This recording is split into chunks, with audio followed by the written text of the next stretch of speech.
Hello and welcome to the Dark Friend Social. What's up, peeps? We have a banger of a show today. We got a lot to talk about. If you were under a rock in the last week, Amazon dropped like a ton of content at the ComicCon. It started off just being stuff about WoD Origins, and then we got that and more and more and more and more, and got a lot to talk about. So I just realized that my Tarvalin After Dark live button is up. We got to switch that. There we go. Okay. But to talk about all of this stuff, I have a couple very special guests here with me to talk about that. And that would be the Takaran Riyadh crew. So let me go ahead and bring them on. Jen, Joe, and Tom, welcome. Hello. Hey. Hey, everyone. What's up, everybody? First of all, it's been a while since you've been on the show, but welcome back. Thank you. Thank you. Nice. Now, fortunately, it has not been a while since I've seen you guys. No. In fact, like a couple weeks ago, I think we got some Mexican food together. Yeah. Right? Yeah, That's true. that was good. Some good Mexican food too. Well, you know, the place that everybody typically goes if you want like quality, authentic Mexican food is Columbus, Ohio.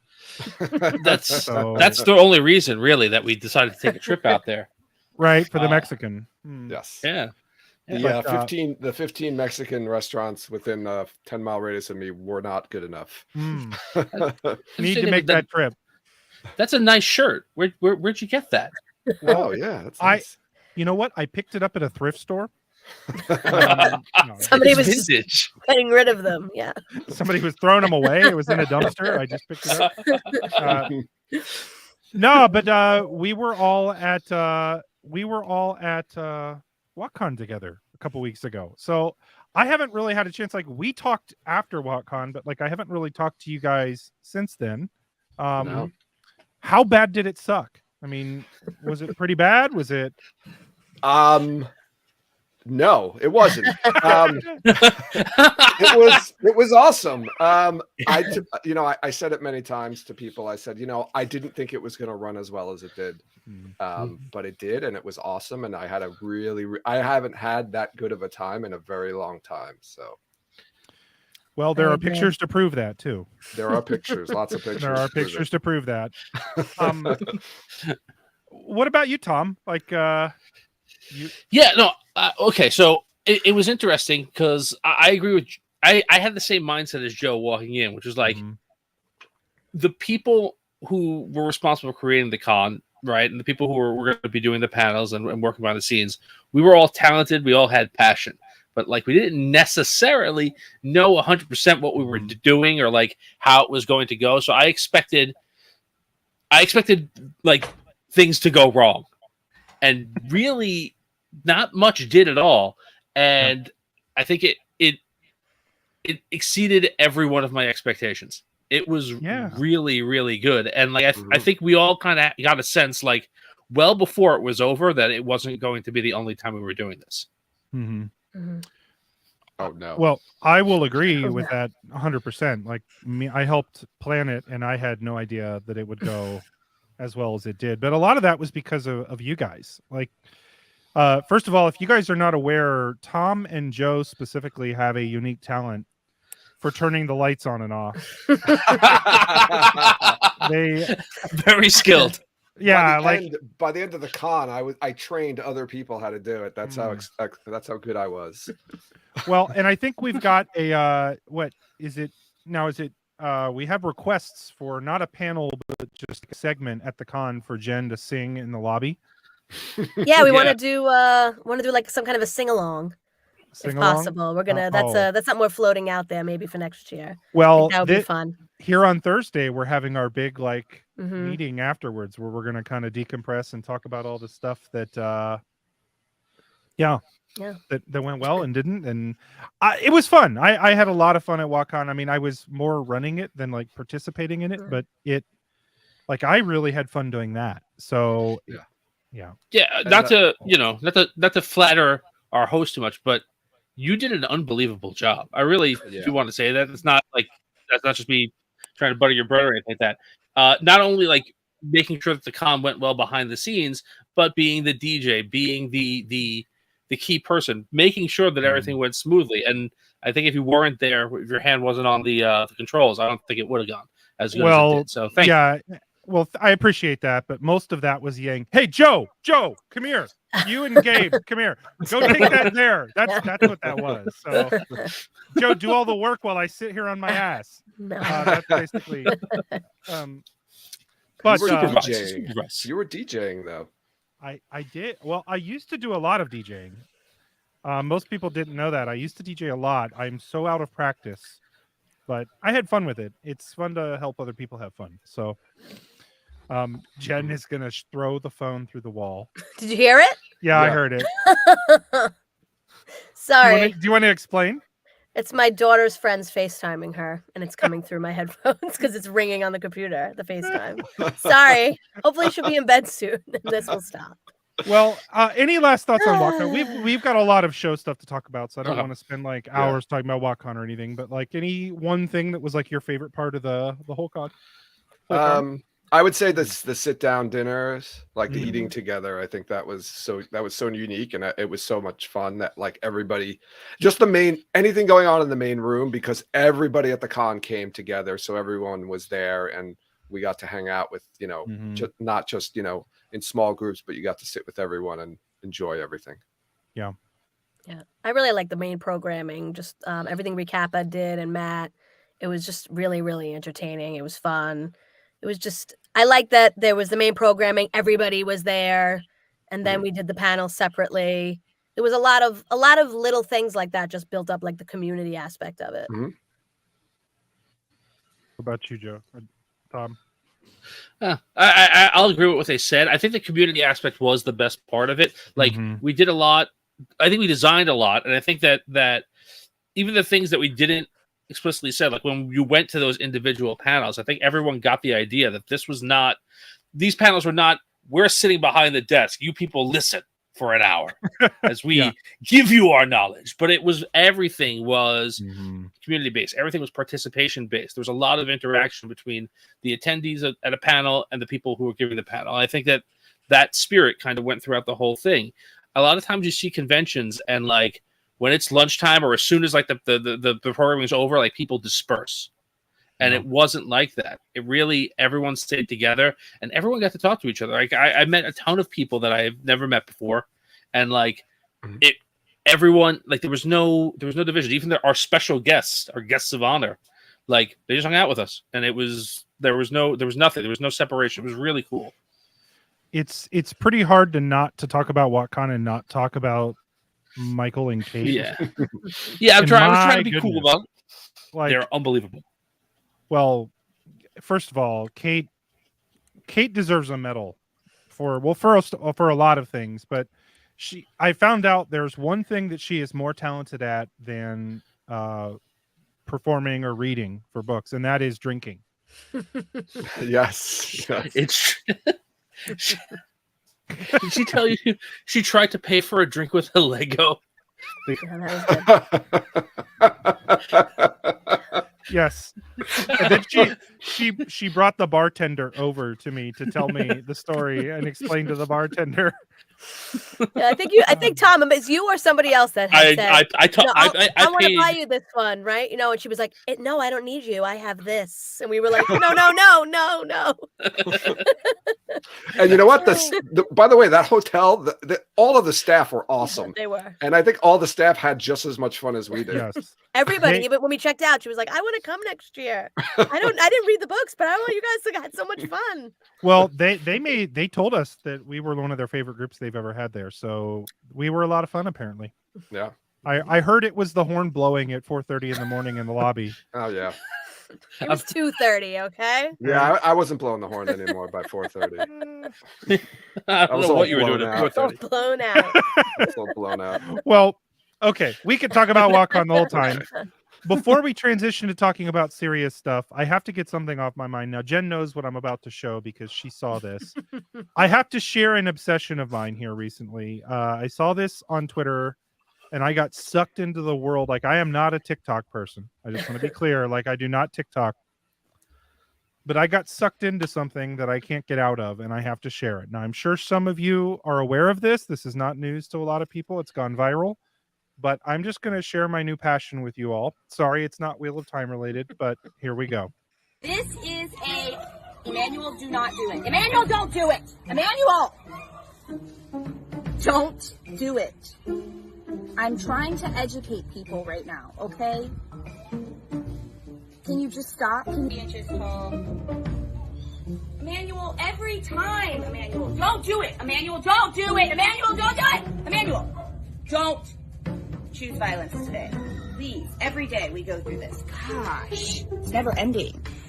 Our black swan, actually, that may be him right over there. Emmanuel, don't do it. Emmanuel, you know what? Do it.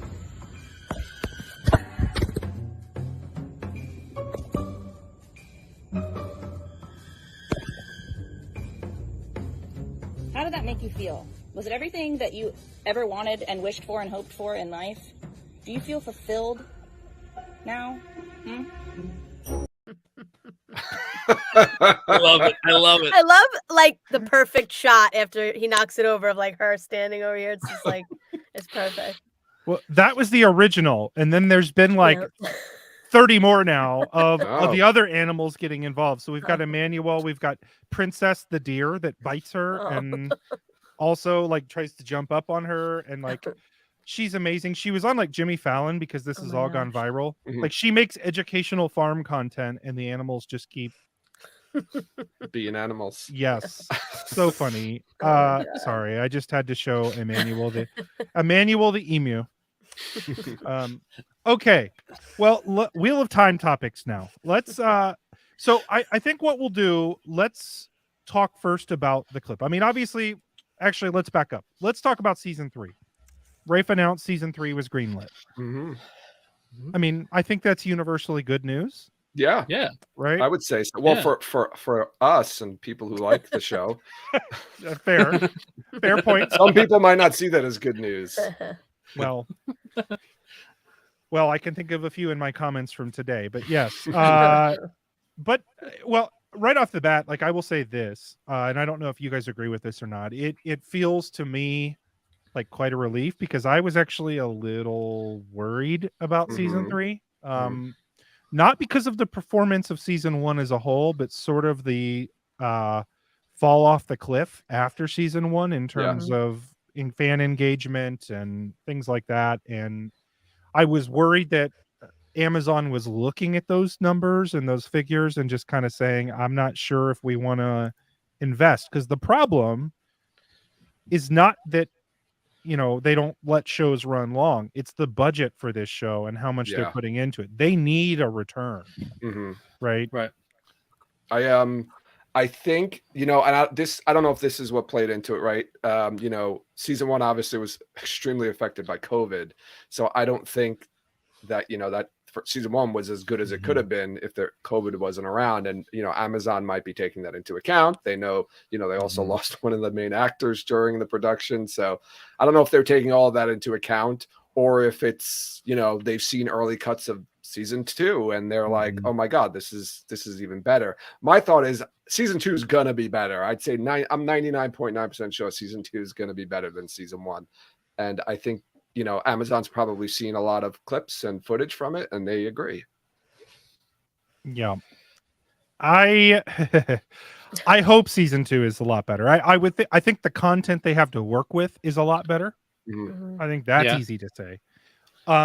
Where I think, and you guys tell me what you think about this, because as we'll talk about later when we get to the Q&A, Rafe has basically said that he wanted to kind of take books 2 and 3, so Dragon Reborn and Great Hunt, and kind of squish them together so that for season 3 they can get to Shadow Rising.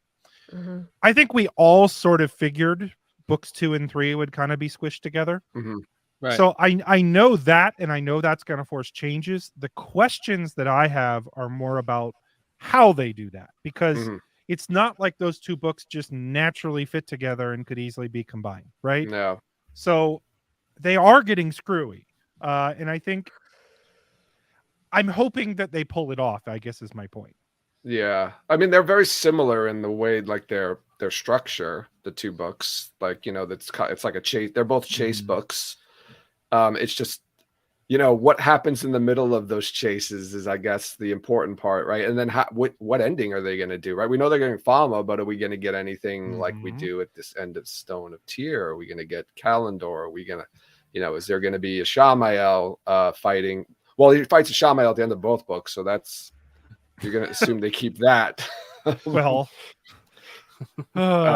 yeah. So it's, I guess, all that middle stuff, like, you know, right, we get introduced to Fail in book 3, right? We get introduced to right, there's the whole Kyrian storyline in book 2. You know, we've got Egwene getting captured by the Seanchan, which they have to put that in. I don't see them cutting that. So it's just what parts out of those 2 books do they say we really don't need to put this in? And it looks like they're basically jettisoning most of book 3, except for maybe Matt's stuff, right? Like, it looks like, from what we've seen, for the most part, like, if Carrie-Anne's in it, if Falm's in it, if the Seanchan are in it, like, it looks like they're gonna be doing most of the Great Hunt. But yeah, I don't know if they want season 3 to be an adaptation of the Shadow Rising. I don't know how you get from the end of the Great Hunt to the beginning of the Shadow Rising, unless you put in some stuff from the Dragon Reborn in there. Like Rand, I don't know where Rand ends up in a very different place, right? They could, I mean, they use a portal stone to go to the waste. They can use a portal stone from Falma. No, I think it's more like so at the end of at the beginning of the Shadow Rising, Rand's in charge of Tyr, right? He's taken the city with right, and he's already like been acknowledged by the world as like not only as the Dragon Reborn, but like as a lord or as a leader of a kingdom, right? He's taken it, and that adds a cachet so that when he comes back, like he already has that. And I think it's different if you take Rand from the end of the Great Hunt, and then he comes back and he just comes to the world with an army. It's a different vibe. I don't know how they're going to do that. I think we're going to get it's okay. I think we're going to get a different Rand by the end of season 2 that we have at the end of book 2, because he's not just, you know, hunting the Horn. He's got his own whole separate storyline involving now Lan and probably Moiraine. I think that he's going to get more of the, I don't want to say confidence from book 3 if he gets that, but more of, he'll be more like aware of who he is. And I think whatever happens at the end, whether it's a fight in the sky or whatever that is, will solidify him as the Dragon Reborn the way pulling Kalendor did. So I think like he personally will be the Rand that we need for him to be for Shadow Rising at the end of this. Because the fight in the sky was big enough to have been that moment. But it just wasn't like a prophecy. The pulling of Kalendor was like, this is, so they could kind of like do another event that encompasses all that for him. So a couple thoughts here. Now, before I get to my thoughts. No, Beth, I don't know about y'all, but I cannot take book talk seriously without Nae'Blis in a wig. So hold on one moment. I was about to sing some Kiss for you, Beth, but no one wants to hear me sing that. Just enough for the Boris Johnson wig. So thank you, Beth. Thank you, Beth. So a couple things. First of all, I want to echo what Tom was saying, because I do think, and Rafe addresses some of this when we get to talking about the Q&A. Some of these questions are going to come up, but how you really, most of the Dragon Reborn and the Great Hunt could be combined, except for the 2 endings. Like, those are the parts that's like, you need to get all these characters in 2 different places that are in 2 different parts of the continent, right? And they all need to converge on those places twice without it feeling repetitive. And so there is a little bit of repetitiveness, obviously, with Ishamael. So my hope is that they kill him once and we don't have 3 fights in a row at the end of season. Like, I don't want to see that. Yeah. But again, I don't want to get too deep in this, because when we get to talking about the Q&A, Rafe talks about some of this. But what I do want to ask you guys, what are your thoughts on Ishamael? Do you want the fight in the sky? Do you want it to be a little bit more normal? Do you want them to cut that confrontation altogether and have it happen with Kalendor? Like, how do you want that to play out? I don't see how a fight in the sky is going to look good unless you're like Neo and Agent Smith. But I don't see it being really cool looking. Like they have to do something different with it. I think they're going to have a confrontation and Rand's going to kill him. But I don't think a fight in the sky is, maybe there's a tall building that they fight on top of. I don't know. Maybe they fight in the water so everyone can see on them the water, like in the water. This is my thing that there's gonna be a fight in the water, like on a sandbar. So they're like knee deep in water fighting. Now that everyone's would be cool. on the walls, like watching them, so everyone's seeing it, and there's like power being used and everything. Now that would be cool visually. Like I'm thinking of almost like what's it called type of movie, like a samurai movie or a martial arts movie where they're fighting on the sandbar and they're like kicking up water as they're that would be very cool. The Moon Knight scene. I don't know if you guys watch Moon Knight. Yes. But, I don't. Yeah, you didn't miss much. But okay. So all right. I want to move on a little bit. Because I do want to make sure we have time for the Q&A. Let me go ahead and play the clip, the behind the scenes clip. I know you guys have talked about it ad nauseum. I have a video coming out, but I do want to talk about a couple things in this. So let me go ahead and play it for everybody. And we will chat briefly about this. So here we go.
Woohoo. So good. So I just noticed something that I never picked up on before. When the White Cloaks are riding and they're like putting the smoke out, is that like the Heroes of the Horn? Yeah.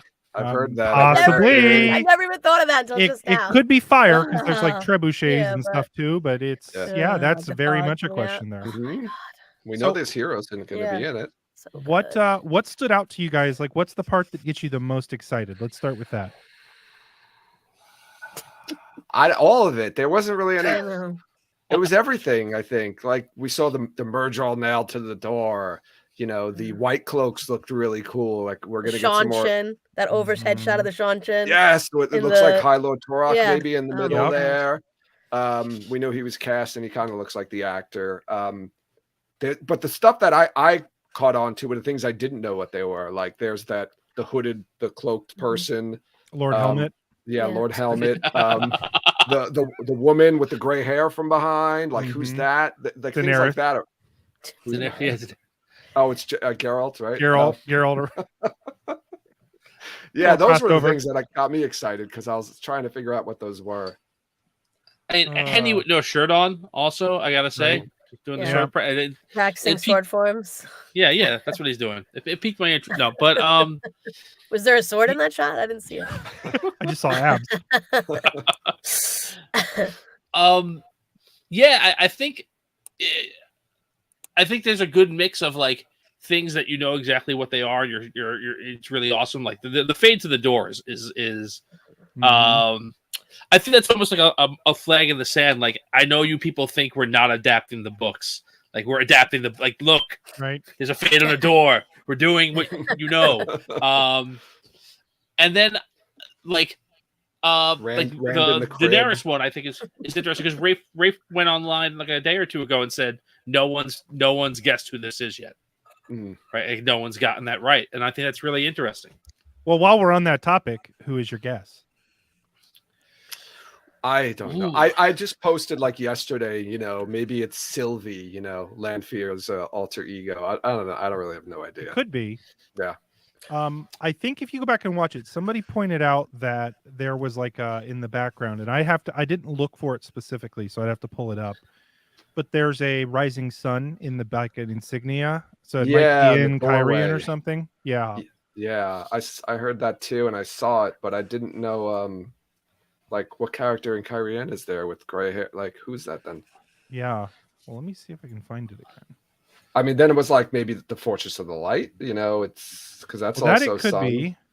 But then who was that? That's not a white cloak, that's for sure. Right. And it looks like a wise one's clothing. Yeah, Kinda. Meese, right? I Right. heard a Meese maybe. Which I would feel be like cool, everyone's but guessed everything already. a Meese is in like it's a forested area. It looks like Yeah. I mean it. Yeah. Where is that? So it could be a number of things. Maybe that's Barthanis, but that's a weird look for Barth. I Yeah. mean, who knows? That's Yeah. not a Kyrianan look. No. Certainly. So lots of questions on that. Is there anything that was like alarming to you or bad or I'm not sure or a concern? I don't know what that wheel is. I'm sorry. I don't know why, Wheel but of like Pain. So, that. I don't know what that is, but like, I worry that that's gonna be like the Waygates for season 1, where the show is just gonna be put. Hey, look at this big wheel, and I'm like, I don't care about the wheel, man. So Like, the white cloak torture device. I don't know what it is. I'm worried that they're gonna like that. They really like that image. Like that's what I'm nervous about. yeah, like it means something to them because they think it looks really, really cool, like the Waygate. Right. Same kind of a thing. Well, the Lan and Moraine stuff, like I still have no idea what's going on with them. Well, did anybody catch the secret, Moraine and Lan? The secret, behind Rand. Yeah, that is with them, by the torch? way. So I pulled down Yeah. the exposure. It's 100% them right behind. Yeah, them. Lan was pretty So- clear, and then Moraine, you kind of it was Yeah. not as clear, but yeah. Yeah, I don't know what that story. I have no idea what Rand's storyline is going to be in this season. I'm confused. Me Yeah. too. I really am. I'll say two things I'm concerned with. One of which is not a big deal, but it's a symptom. It's not something in of itself that's a big deal to me. But so I'll start with the small one and get to the big one. The small thing is Perrin is carrying a sword. Okay. Now, in theory, I really don't give a shit if Perrin is carrying a sword or an axe. I thought the whole axe hammer plot line was a little overdone to begin with. Like, how many books can we decide? Like, right? Like, how long does it take? But it's one of those things where, like, it doesn't matter to me. I was talking about this on Tarvalon After Dark when we were recording our podcast. My concern with it is it's not something that triggers me, but it's something that I know will trigger some people that watch it. Yeah. And it's one of those changes. It's like, why? Like, I'm having trouble understanding why did you choose to do that as opposed to, right? Like, and the changes just to change something are the things that would tick people off. And so I don't want them to keep doing unforced errors. So What if he just starts out with the sword and then gets the axe at some point over the season? But didn't he have the axe? Like, no, I don't think he had anything, did he? Well, he did slice. There his was leg an in half, axe. but there was an axe at the forge that he used Right, to I kill. mean- That was it. Yeah. But I it's mean, gonna take him a while to pick it back up again. we saw 2 shots of white cloaks with axes. Right, and there's the one scene where we think it's the clip it looks like Avienda and a white cloak fighting. We got that script a couple of weeks ago of Perrin and Avienda, the leaked audition script, where it sounded like Perrin rescued Avienda. That might be the scene, and that maybe that's where Perrin gets the axe after killing the white cloak. So I'm hoping so. Like I said, that isn't a big deal to me. It's when they make small changes, like the Waygate, to me makes no functional sense why they changed and they just didn't make the Waygate. Like, I'm 100% with you on that. Like, it's one of those things where I think they thought it looked really cool and just did not have a good finger on the pulse about how the fandom would react based on how hard they tried to push the damn Waygate on us. But anyway, It's still doing it too.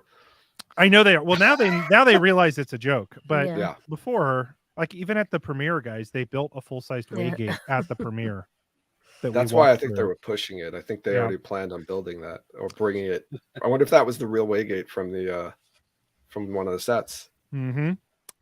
The other thing, though, this is a little concerning to me. This was one thing I saw that I was like, really? Okay, you guys, it's like a second and a half of warders fighting with spears in the White Tower. Are those spears though? Yeah, they're spears. Okay. They have spear points on them. They're not Okay. quarterstaffs, but it's literally the hull of the tower with sand on the floor. Yeah. Yes. We were talking Yes. about Like, that. guys, you're trying to not make your show look cheap. Don't so obviously reuse a set that you didn't even have to do. Like, go outside in a park and film that and CGI in the White Tower in the background. Yeah, And we're we're joking. We were joking around. It's like at like Madison Square Garden or something, where they have the ice underneath, and then they put the floor down when they need it to be the hall of the tower, and the sand's underneath when they need it to be water training. Right? Like, I wonder if this is like the White Tower's out of room and the Amerlin lets the warders come in and practice in the hall, or like what are they doing? It's a very, very big tower, but it's actually just the walls are very thick, and it's only one room inside. It's just two or three rooms max, right? Yeah, that's it. Yeah. Sort of like when Moraine in Swan's room looks exactly the same, except for the furniture being moved around. That kind of thing. Right. So, Yeah. I don't mean to pick on it. I mean, I get that these sets are extremely expensive to build, but that just makes me cringe a little bit. Mhm. Right? Just a little bit. I agree. It was especially when the White Tower itself seems so small in season 1. Like we only went into like a hallway and a couple of rooms. Right. And you didn't really get the scope of it. I mean, they tried to make up for it with those big wide, shots, but the inside didn't seem very big. Well, the thing that pops into my mind that I wish they would do was sort of like, in Game of Thrones when they would walk around in the park, not the park, but like the gardens. Yeah. And you'd always see Sansa walk. Like, that's where they should be filmed. Like, they should be filming something that's like, again, put the White Tower in the background with CGI and just film it outside. Yeah. Right? Yeah. Anyways, sorry, I don't mean to like nitpick and get all pissy about little things, but it's just like that's the type of thing that makes it feel a little cheaper to me. Mhm. I would put that in the same camp as when they used like the little like smoke bombs during the attack in season 1, where they popped out of the ground. Rather than using weaves, they just had smoke bombs sitting on the ground and blew leaves up. Like, it's like, come on, guys, that feels a little cheap. But I'm a bitch, I guess. One of my biggest pet peeves in season is the episode 8 when Rand asks Moraine to teach him the channel, and she says it's too dangerous. And I'm like, why don't you just say I can't teach you because it's different? Like, why did you say that? Well, I don't. Why did she, not knowing if it was a man or woman, decide to pack the male Sa'angreal with her? Yes. We could get going on this for a while. So, any case, I do want to transition and I want to talk about the Q&A. But before we do that, I think it's time for a quick commercial break. I know we got to pay the bills around here, so we'll go ahead and pay the bills, and then we'll come back and talk about the Q&A. So here we go.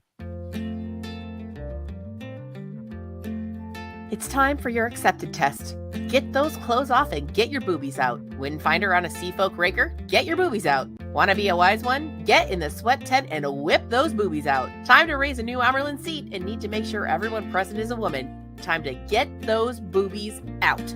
Are you tired of having to whip your ample boobies out to prove you're a woman? Is it a bit insulting that the only way to prove that you can channel Saidar is by taking your clothes off and showing that you have 2 sacks of flesh hanging from your chest? Extremely small-chested Aes Sedai, and everyone keeps saying you aren't enough of a woman. Enough. Introducing Channeling Saidar.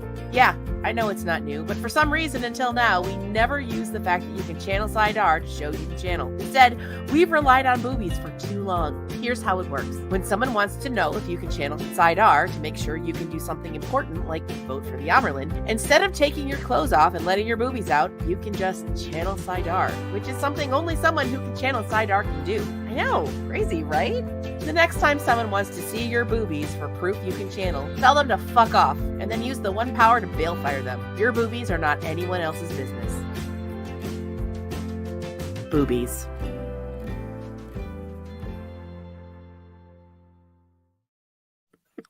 Boobies. It's That such was a fun perfect. word. That Such was a fun word to perfect. say. Boobies. Oh my god. Well, it does bring up the fact, like, what if you had a man with exceptionally great man boobs? Yeah. Would they be able to vote for the Amerlin? Oh, that's a good question. Oh. We'll have to look in the law, the histories. Yeah, the Look law. in the notes. Check the notes. Hard to know. Next, you know what? Next time we've got Maria on a panel. We'll ask her. Mm. Oh, please do. That's it. Oh, that's it. We're gonna have to figure out what bet someone has to lose to ask that question.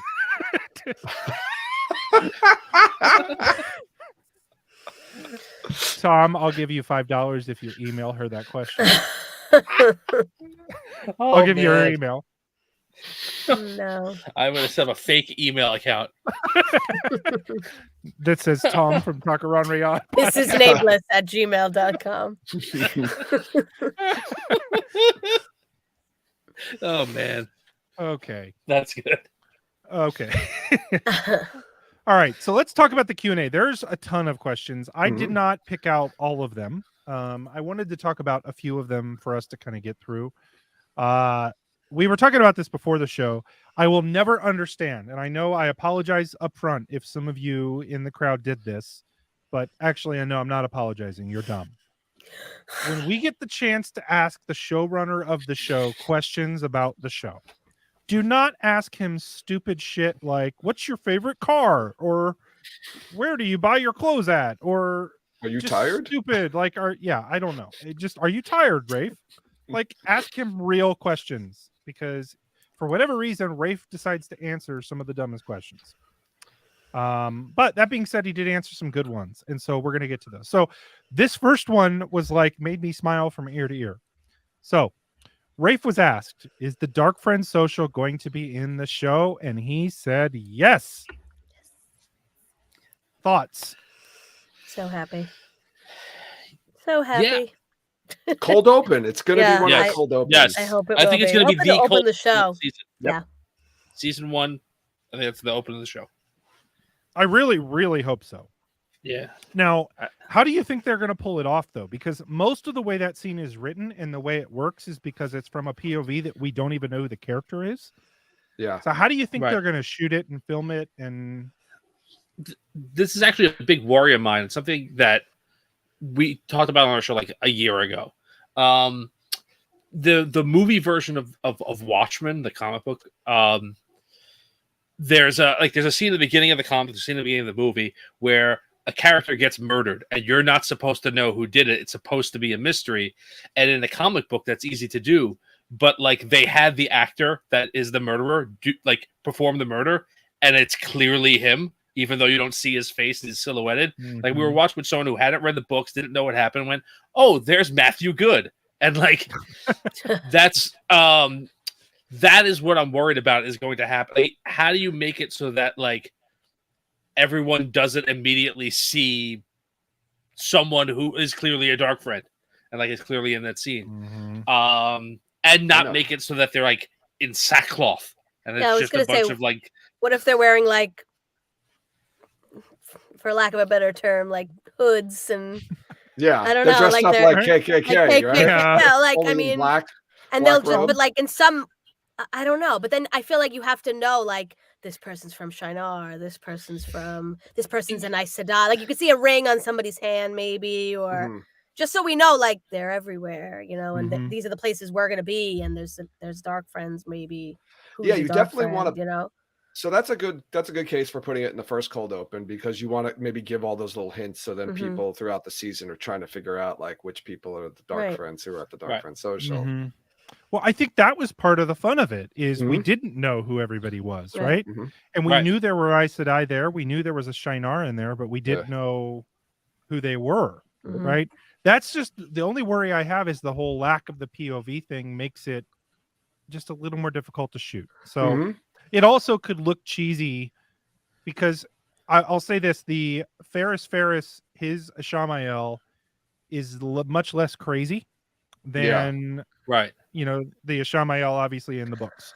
Yeah. So half of that is him being all crazy, scary, and like, how are they gonna play it off with cool Ferris Ishamael? Or are they gonna do like, burning eyes and fire coming out of my mouth, and That's a good how are they going to do question. that?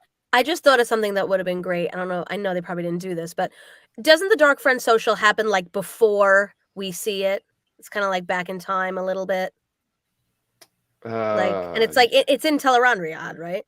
Yeah, I think it's a Yes. dream. I was shard, thinking, maybe. what if like it happened like midway through season 1, let's say, and it was like Dana at the Dark Friend Social, and we were seeing it through her eyes because we already know that she's a Dark Friend, she's dead, so it's not a big deal. Honestly, Jen, that's a really, really good idea. I like that idea. I don't know if we know that. I don't think she's coming back, but it would have been cool. She was great. That's a good Yeah, idea. I love her. I like that a lot. All right, let's hit another question here. So I'll wrap these next two questions up together. Any hints on Moiraine's journey in season 2? It's much expanded on her book 2 story, but build out of the core of that and a couple relationships that were not explored in the books. So you have that one, and then there was let me find the other one. That's the wrong one. So I don't know what happened to my other one, but there's another question that was asked about Moiraine too. And yeah. So what do you guys think of, like, what are they adding? Like, what do you think they're adding to Moiraine's plotline? I don't know. Her and Lan go for a walk on the beach. Right. She comes upon a dark helmet and gets thrown off Aldi, but I'm not really sure what's going on there. I mean, everyone's talking about her journey to Adelius and Van Dien's, right? Mm-hmm. And maybe Varen replaces the two of them. She goes and meets with Varen, but I don't know what they could do. Like, spend the day there. I have no idea. So I picture it like she's researching like Gandalf and like Fellowship of the Ring, just, like in a room surrounded by books, like everything about the Dragon Reborn. She's like trying to suck it all in. And you could have attack. You can have an attack there, like in the books, the Drakkar. Right. I don't know if they're putting Drakkar in. Maybe it'll be something else, but you can do that. But I don't. We were trying to figure out like how, like Rand, Moiraine, and Lan, how they divide or split up, like the way season 1 ended. Well, I'm going to guess that somewhere in the first half of the season, Moiraine figures out that she's shielded and not like stilled, right? And that she needs a male channeler to undo it. And she's like, we have to find Rand. We told her we had to leave him alone, but we've got to find him. That's the only thing I think of. That's the thing I think that will drive her to get back to him. But like what those extra relationships are, I don't know if they're gonna build some sort of like she had a mentorship with Varen or like something like that. Like they had some kind of pre-established relationship when she was younger, or if they're gonna dive into her noble background, and she's gonna be in Carrion for a different reason, like for her own reasons, and Rand's gonna be there, and that's how they're gonna run into each other.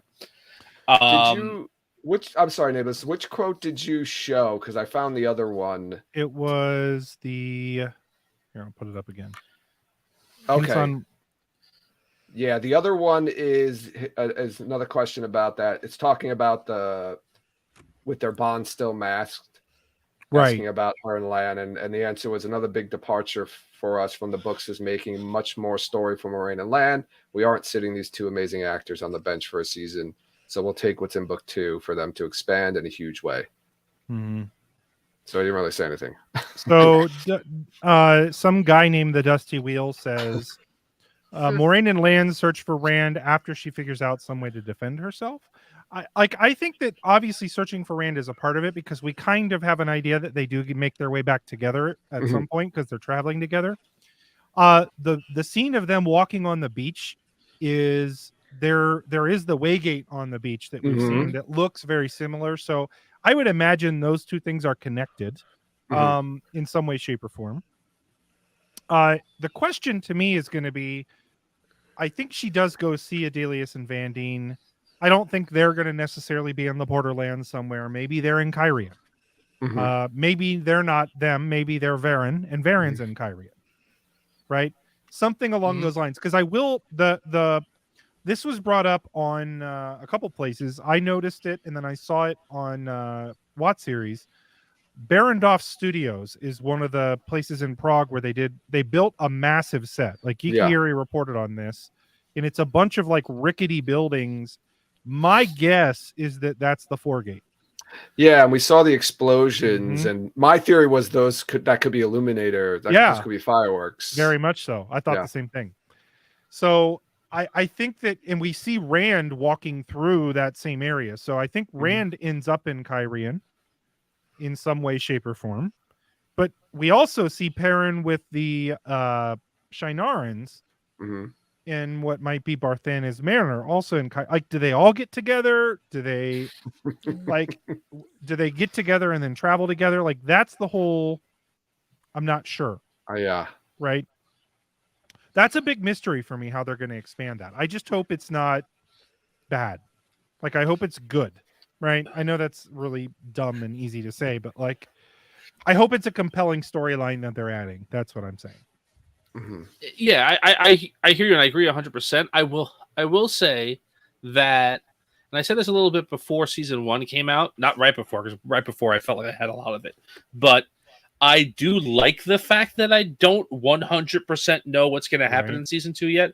There is an enjoyment to be able to do this, like relive that book fandom of trying to like piece clues together and figure out what happened, or what's going to happen.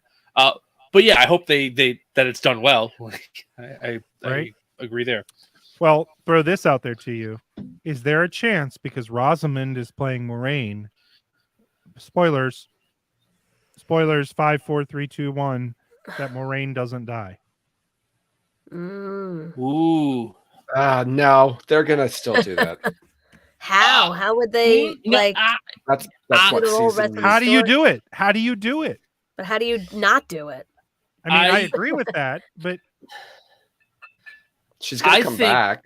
Maybe she's only gone for like one season or something. She's gone. I think that if they do that, she's gone for a season, and they reveal she's alive before, like way before they rescue her. Like there's a season of her. Like they reveal at the end of one season she's alive, and then there's a season of her in the Ilfin world. Her and Lanfear just hanging out as like a buddy comedy. Buddy comedy. No, I don't think actually Lanfear's not there, right? She doesn't make. Well, she's there for a while, but not when they go rescue her. But like, I think that someone comes and gets her, retrieves her. I feel like not there very long. She's so big and she's so in demand that like they would be worried that she wouldn't come back for the end if she's just gone. I feel like she's a producer, isn't she? Yeah, she's a producer on the show. I feel like but she's a producer on the show. She's a producer on the show because she's the star of the show, not because she's passionate. Like she's producing the show because she agreed to do the show. Like, not because she's like, I need for this to happen. Like, no, I know. I think they knew this going into the. Remember, Rafe said he laid out the whole, like, however many seasons he wanted to do it. He laid out the whole story arc, and I can't imagine that Rosamund didn't, and Amazon didn't know going into it that she's gonna die, leave the show, and come back for a little while. And I mean, I'd be cool with her not coming back, but that's me. Oh my god. Yeah, you could also do that. You could also just not have her come back too, but that you lose the whole, rescuing her in the that's Finland. Cool. But nobody wants to go to Finland. Wait, I'm joking. Let's move. We're never gonna get through these questions. No, okay, I love this. So favorite season 2 2-person scene with only character names and no more. Egwene and Rhaena. Yes, we knew we were gonna get this. Yeah, like first of all, here's the thing that I think: if they're gonna do slavery and they're gonna do Damane, the thing they have to do is make it horrible. Oh yeah. Like I don't want to see this sugar coated or made like, oh yeah, it's just this real peaceful. Like it needs to be horrible, and then Egwene needs to have PTSD and freak out and break the vase over Rhaena's head, and all of that. It needs to be like the end of, and I never watched past this, but I think it's the end of season 1 of Outlander. If anyone watched Outlander with Jamie and I can't remember the other character's name. but like it needs to be like that on that Mhm. level or close to it. Well, it makes the stakes higher, and it's such a big piece of character development for her, and that's part of how Egwene becomes the badass she Mhm. is later. So, yeah, I know it's like Yes. sounds like I'm like campaigning for torture, but kind of.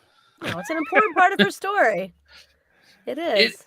It is, and I think you're right. I think they need to, like, they need everyone to be really clear about what this is, and there's not any kind of like you said, there's no sugarcoating it, there's no soft pedaling it, right?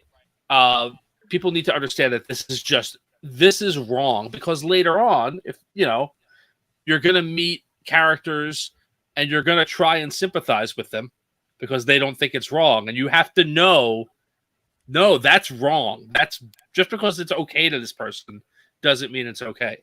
And so, yeah, I was encouraged. Madeline Madden put like a picture of like just like of a doll, like looking really, really ragged, but like run mascara over his eyes and whatnot, like indicating that her character is going to go through the ringer in this season. So I hope they don't soft pedal it. Yeah, same. And I think, yeah, I was gonna say more disturbing than her being washed by white cloaks. Yes, much more disturbing than that. So let me throw up a clip that I know we'll have a laugh about. So I have a cheat question. What was the biggest change in episode 8 that was brought by COVID restrictions compared to what you had originally planned? The thing I like least was originally we had Egwene using wisdom skills she learned in the pilot episode from Nynaeve to help her after the channeling in Faldara, but last minute COVID changes on the day did not allow for the same amount of touching, so it got switched and I face melt emoji. So maybe she had to put herbs in her mouth or like put stuff inside her mouth, and they didn't want her fingers to touch her mouth. Like I struggle with this. Like, what is it that would allow them to touch? Because they were allowed to touch. CPR. They were hugging, right? Like I can't remember the exact. Yeah, she she hugged her. Okay. Yeah, it's CPR. Yeah, it's got to be like a CPR thing. Yeah, but that's not wisdom. But things. Here's why I struggle with this so much. It's not even just that. It's, as we were joking about before the screen, like of all the things they could have done, they went with basically Phoenix tears. right. Like Egwene went and brought her back to life. Right. Like I'm sorry. I hate that scene so much with every part of my being. I didn't like it, that scene either. And Joe is going to be making a Egwene with Fox the Phoenix like meme. Yes, I got to do that. I'm on that. It's also literally the end of the movie Tangled. Yes, that's what I was going to say. It drips onto him, and it literally the tear just like goes through his body and heals him. Yeah, I also have 2 young children. It is the end of the movie Tangled, and it's really weird. Doesn't make a lot of sense. Yeah. Well, okay, so there's that. I'm glad Rafe answered it, I suppose, but I'm not I'm not thrilled with that answer. I've seen him say it before. But all right, here, let's take a fun one here. So John from What Up, who is a professed Gawain lover,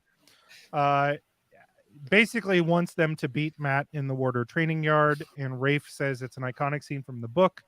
We are building to a believable version of it in the show, hopefully. Which, okay, so yes, the joke to answer John, but more importantly, he confirmed that that's in the show. Yeah. Thoughts? A believable version of it. Yeah. Does that mean like Galad and Gowan are like huge and muscular, and it's going to be hard to make it look like Matt is better than them? Is that what he means? I don't know. I don't know what that means. He said building up to it too. Like, does that mean it's not in the season? It's going to be in this next season? Oh, I don't know. I think it's in this season because they haven't written season 3 yet. So yeah. No, I think it's in this season. I think I venture to guess that the scene that you see in the trailer that we were making fun of before, is going to lead into that fight, right? I imagine when I saw building up to it, like I thought they meant like it's not going to just be like this is the first time you meet them when Matt beats them, right, or whatever. But like you're gonna know who Gowan and Galad are, and maybe there's a reason why. Like maybe they're tired, maybe they just fought like a real fight, or something like that. They're going to give like a little reason that like one sick guy who's never been in an actual battle before. Yeah, maybe Right. maybe Maybe we two need to trained train. warriors. Maybe we should train, the three of the main characters and how to use weapons at some point, or show that Too late. happening on screen. So the irony of all of it to me is the people that claim that Egwene is a Mary Sue when Matt is clearly the biggest Mary Sue in the entire story. Yes. Yes. Like, what isn't Matt good at that out of nowhere, right? It's his but- luck. No, come on. And that's not to say that I don't love reading Matt. It's not that. I mean, it's a fun scene to read, but it is kind of like, okay, how the hell did he just know how to do this with a quarterstaff and all of a sudden he beats up everybody, right? Yeah. Like, Right. I do like I wonder if they are going to show the luck. Do you think that luck? How are they going to show Matt's luck if they do show it? Ooh, that's good. They're going to hear dice. Yeah, that's the bigger question. He could just be lucky, like, oh my God, like he's winning when he shouldn't be, but the dice in the head is even more difficult. Like, how do you just hear it. Mm-hmm. you just I don't start think hearing that's dice easier rolling? than like a wolf in your head. You're Just just hear a gonna dice noise. you're just gonna start hearing dice like in the background Yeah. rolling? How are you gonna explain that though? You have to explain it though, because people are He's gonna gonna be have like, to say it to some. Yeah, I don't know. do you hear that?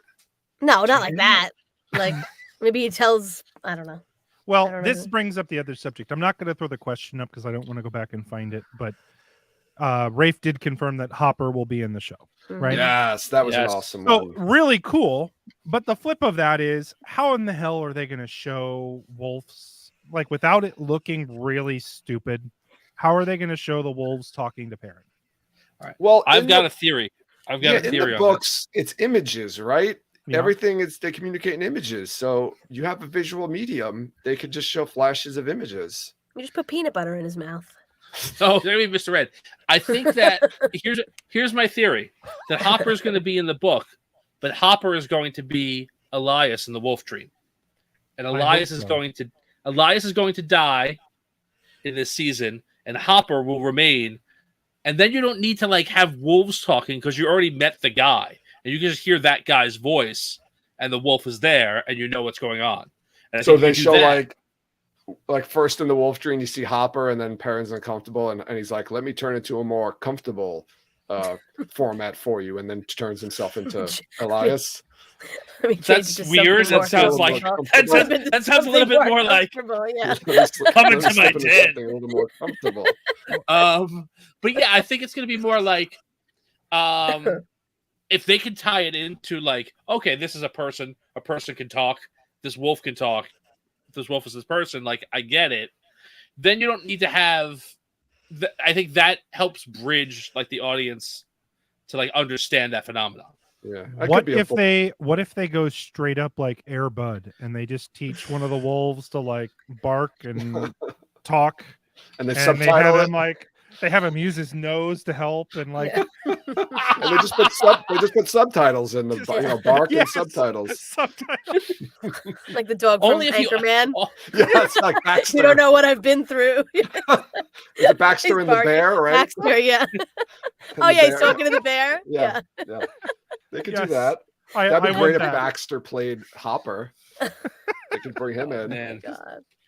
Yeah, something that's clearly not a wolf. Well, actually, yeah. God, okay. Will we see more than one of these cities in season 2? Kyrian, Tyr, and Foam? Yes. So we already know we're seeing Foam. So it's either Kyrian or Tyr. Now, or both or of both. them. Or both. So And we I'm know we're pretty getting sure- at least one more. I'm pretty sure we're getting Kyrian. I think so too. It seems like everything we've seen is Kyria. Now, I do have a question. That other Waygate in the jungle Mhm. looking area, I mean, Tyr, that looked kind of like Tyr, Agree? like the Tyr surrounding areas of Tyr. So Maybe it is. here's the thing, right? So how do you end the season? Rand fights Torok in Falm. Ishamael shows up. Rand chases Ishamael through the Waygate that in Falm, out the Waygate to Tyr, gets to the stone, grabs Kalendor, kills Ishamael. I don't think we're gonna get Kalendor, and I'll tell you why. Because of one of the other questions. Mm-hmm. There wasn't a So- question, yeah. Rafe basically said that, and I'll find it. He said there's still stuff from books 1 through 3 that Yeah, he's he holding said off, there's right? still some stuff they're holding. Yeah. So and then of course we have this, just so we shut up. Apparently we need to know this. That Waygate is in an oasis in the desert. What, the jungle? Oh, is that in Mm-hmm. not Wars? It Is is? where's Kiki? Is she watching? Somebody from But all right, we're going to move on because I want to hit these. This one I really want to talk about. Will the weaves appear the same in the coming seasons? Congrats on season 3. They're getting a bit of a revamp for season 2. Threads and colors and bears, oh my, but no bears. I am a huge fan of them doing it now. I am not a huge fan of them changing it, but I'm glad that it's better now. Like they should have done this in the first place is what I'm trying to say. Yeah. Like, Right. I think so too. The only reason I could accept it in the second season now is maybe like as Nynaeve and Egwene and Elaine are like learning more about it, they're seeing it They're more noticing. yeah, like not that everything was from No. somebody's point of view who couldn't but I don't know, maybe it's just like going to get like more in depth, or they're better at it so their weaves have color. I don't know. I'm totally fine with it. We're just like we gotta upgrade to the budget, so we got Yeah. more money, so we're gonna make them look cooler. mm-hmm. Yeah. Well, I think that it's the magic system of the Wheel of Time is such a big piece that for them to like dumb it down as much as it was is a loss to me in terms of some depth for the series. So I hope that they get to bring that in this season, and I think it will pull like the magic system is one of the things that pulled me into the series, honestly. Right. So okay, let's hit this. Which character had his plot changed the most compared to the books? I think that was a leading question. And Rafe answered Matt, but we are trying to bring the characters back to where they should be by the end of season 2. Okay. So I like that's a statement, and then I combine that if I can find the other freaking comment. I think it's this one. Okay, yeah, and then this one and then we'll discuss these. How far into the books will this season take us, knowing that the Emmonsfield 5 are much more split up than Eye of the World? And Rafe said, we are trying to get a fair amount of what's done in books 1 through 3, with large parts still being held for later, Calendar, by the end of season 2, so that season 3 can be a much closer adaptation of The Shadow Rising. That is the most telling statement I think that Rafe made about what their thoughts are. Like they're trying to maneuver everybody to get all the stuff done so that they can do The Shadow Rising exactly like the book, or at least that's part of what he implied. Shadow Rising is when it like really gets good. When it like, I mean, I like all the books, but that's when like this is a different story. Like here we go, like it just starts getting. I feel like they're like, let's just get to The Shadow Rising. We just have to get through all of this, and then we can get there. Yeah. So I agree with you, Nae'Blis. So I think Calendar is one of those things that's going to get pushed back. I mean, what other big things happen that Fail? Fail, they don't introduce Fail maybe until a little I don't later. know if she's going to be in this season. Yeah. Then he's going to go back to the Two Rivers without Fail. Maybe he meets her on the way back. Yeah, I think he meets her on the way back. Yeah. Which, again, I hope they make her lesson. Because we had this discussion, too. Fail is a character. If you remove her plot line from The Dragon Reborn and the first half of Shadow Rising, she's actually a pretty tolerable, good character. It's who she is prior to that soils, like, her reputation in most people's minds for the rest of the story. It's the beginning of Shadow Rising, really. That's really bad. Yeah. I mean, I want to see her and Berylene fight, though. Mm-hmm. I want to see the two of them get into it. Well, any other thoughts on the Q&A? I know we kind of rushed through some of that. You actually hit on the big ones that I was thinking about. I mean, there's some silly questions. Do the Sean Chin still use the ball gags on the Damane? And Rafe says, I've never seen a ball gag on a Damane. Ball gags. Yeah. Yikes. Well, okay. On that note, I think real quick before we go, we have time for one more quick commercial break here. Oh. and then we'll do some parting goodbyes. Are you tired of ordinary Trolloc meals? Do you put dead humans in a cook pot, wait till they're warm, and call it cooking? Want to change things up? Then come to California People Kitchen, where we think outside the cook pot. Try one of our customer favorites, like the Andorran Special, a pizza topped with little chunks of Andorrans. For younger Trollocs, the kids' fingers are a menu favorite. We only serve freshly severed fingers from farm-raised kids. There's something for everyone. California People Kitchen. You may be a monster, but you don't have to eat like one.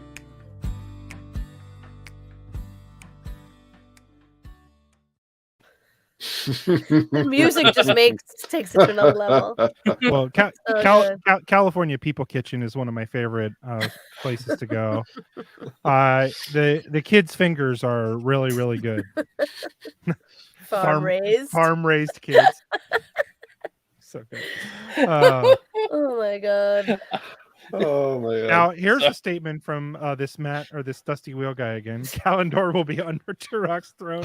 That was my Everything's under throne. that was my theory. Everything's just hidden under thrones in different parts of the world.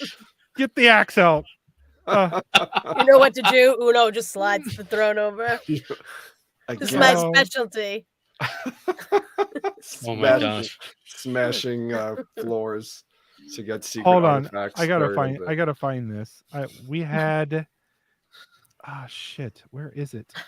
There's a great question that you forgot to ask. Ooh, what's that? Are we going to hear about Maureen's dog Jenny? A few of us had some theories that there may be more to that story. Did he answer it? He said, please make Rami Park do an Origins episode about this. Well, real quick before I have to play this now because you guys mentioned the under the throne thing. So one more commercial for everybody. Oh, I got to take that comment down. Hold on. All right, here we go. The following announcement is for everyone in Faldara. It's a huge secret, so don't tell anyone. The Horn of Valir is under Agilmar's throne. We can't let enemies find it. If we're attacked, here's the plan. Grab a pickaxe and start hacking at the floor. It will take a minute, it will be loud, and our enemies might figure out what's up before you reach it. So use some elbow grease and really hack the shit out of the dais. If someone evil walks in, here's plan B. Shout something at them. Even if they run for help, they'll know this is a huge secret that they're not supposed to know. Defend the Horn of Valir, because in Faldara, we protect our secrets. We protect them with pickaxes and yelling and desperation.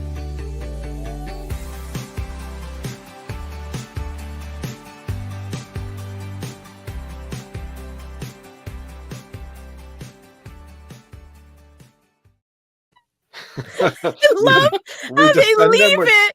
I love how they leave it and run away. yelling. Like, what? What is going on? Why was The last shot of the commercial where they're all like proud of. That's very well edited. Use some elbow grease. Oh Oh my god. Sorry, commercials are fun. It's like the most fun thing to make of any content ever are those fucking commercials. Oh my god. That was also like, that's like such a bad cop out, the you know what to do kind of thing. Like that's used in so many movies and TV shows when they just don't want to explain what's going on. Mhm. Look at someone and say, you know what to do. Right? You got it.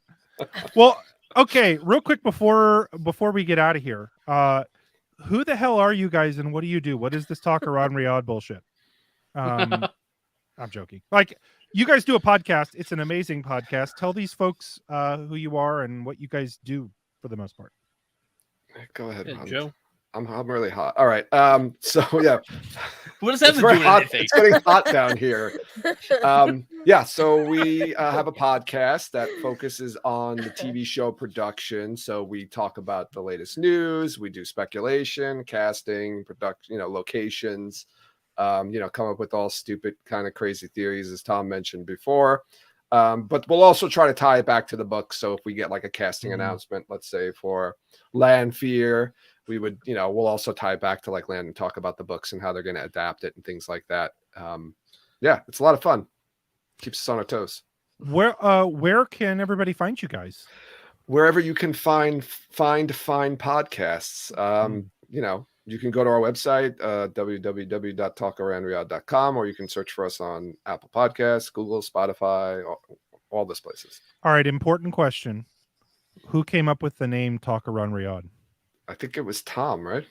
It was Tom. Jen had, we were coming up with puns, right? Jen had Teleronry Pod. Teleronry Pod. It was Jen. And then Tom came up with Talk Around Riyadh, I think, right? Yeah. That's right. It was workshopped. Yeah, we workshopped it. I almost want to know what some of the other like workshopped names were going to be other than those two. Oh wow, we'd have to go like all the way back into our Discord channel and like way back to the beginning.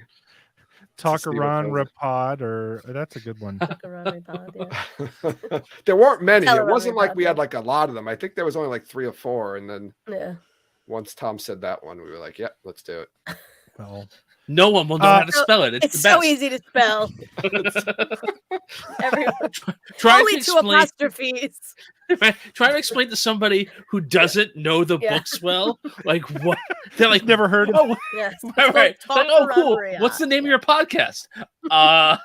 You have a pencil? Like, yeah. I do that too. People like, what's the name of your channel? Nae'Blis. What's a Nae'Blis? Is it Naeblis? What? Like, there's an damn it, apostrophe. I should have chose a different name. See, you got the apostrophe too. Yeah. We said, "Fuck it, let's put 2 apostrophes 2 of in them. And let's make it one of the hardest things to say in the books too, right? Yeah. We could have did something maybe with like Avendoral Dare or something like that, or I don't know. That'd have been good. Okay. Well, guys, thanks for coming on. It's been a lot of fun. I appreciate it. We usually keep it under an hour, and I'm at an hour and almost 15. So for those of you, make sure to like and subscribe on the video if you like content like this. We're back every Monday with a new Dark Friends Social. We will be, or at least I will be, in Discord after this, just chatting if you want to come in and join us. Usually we chat about the books and stuff and the show. We have a lot to talk about now, so we'll be in my Discord server. The way you can join that is click the link in the description of this video. That's all I got. Make sure to check out Talk Around Riyadh. Thanks for coming, guys. We'll see you next time. Bye. Thanks for having us. Bye. Bye.